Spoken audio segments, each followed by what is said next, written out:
জি, আজান দিতেছে, আসলে জোহর নামাজের আজান হয়ে গেছে, এই কারণে আসলে লাইটটি অফ করেছি। আমাদের সামনে এখন আপনারা দেখতে পাচ্ছেন একটি আশ্রয় কেন্দ্র। এটা হলো যে সোয়ানিটবগা সোয়ানিটবগা আজম বালক সরকারি প্রাথমিক বিদ্যালয়। আমাদের আরেকটা আছে যে আজম বালিকা প্রাথমিক বিদ্যালয়, আর আরেকটা আছে বালক বিদ্যালয়। তিনটা বিদ্যালয় আছে আমাদের, এবং তিনটায় মোটামুটি দোতলা করে ফেলেছে সাবেক গভর্নমেন্টে। এটাও দোতলা হয়ে গেছে। তো এখানে আশ্রয় নিয়েছে অনেক পরিবার। আমি আসলে তাদেরকে দেখাইতে চাই না এবং তাদের কাছে যাইতে চাই না। আপনারা দূর থেকে দেখতে পারেন, লোকজন আছে, তারা আশ্রয় কেন্দ্রতে আশ্রয় নিয়েছে। তো সবাই আমাদের জন্য আসলে দোয়া করবেন। আমরা আসলে দোয়া প্রার্থী। মানে স্মরণকালের ভয়াবহ বন্যা নোয়াখালীতে, এই শিরোনামে আসলে আজকের লাইভটি আমি চালু করেছি, এবং দীর্ঘ প্রায় 1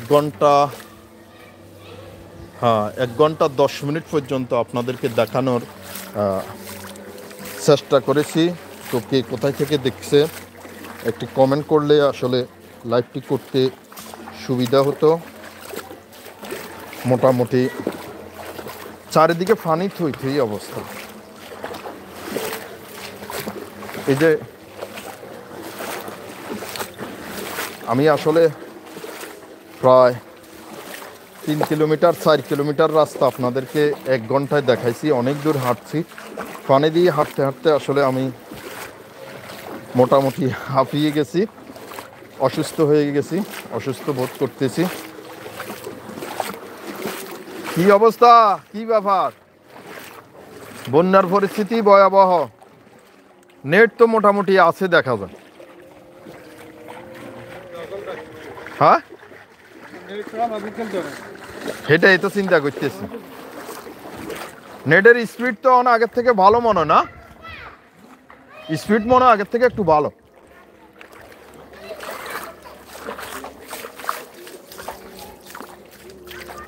টাকা কত তারিখে দেন লাগবো? এই বন্যার কারণে মাপসাপ হইতো না,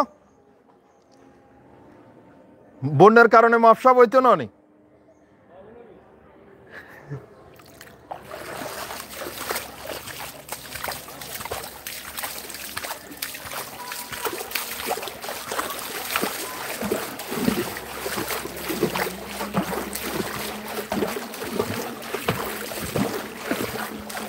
ও আল্লাহ, আসলে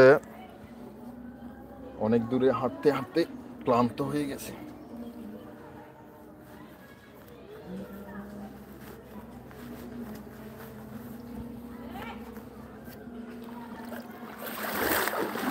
জি, অনেকে যুক্ত হয়েছেন। স্মরণকালের ভয়াবহ বন্যা নোয়াখালীতে আপনারা সরাসরি উপভোগ করছেন। সাথে ছিলাম আমি বাদশা মিয়া। শকিন হাউসের পক্ষ থেকে সবাইকে লাল গোলাপ শুভেচ্ছা, অভিনন্দন।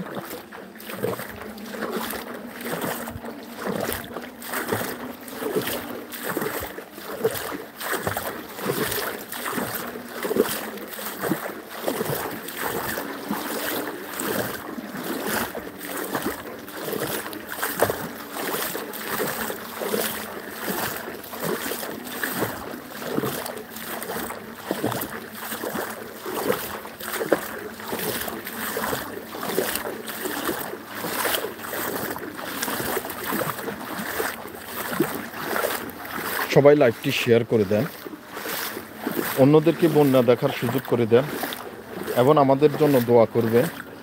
নোয়াখালী সাতখিল থানা থেকে একটি গ্রামের দৃশ্য আপনাদেরকে দেখাইছি আমি,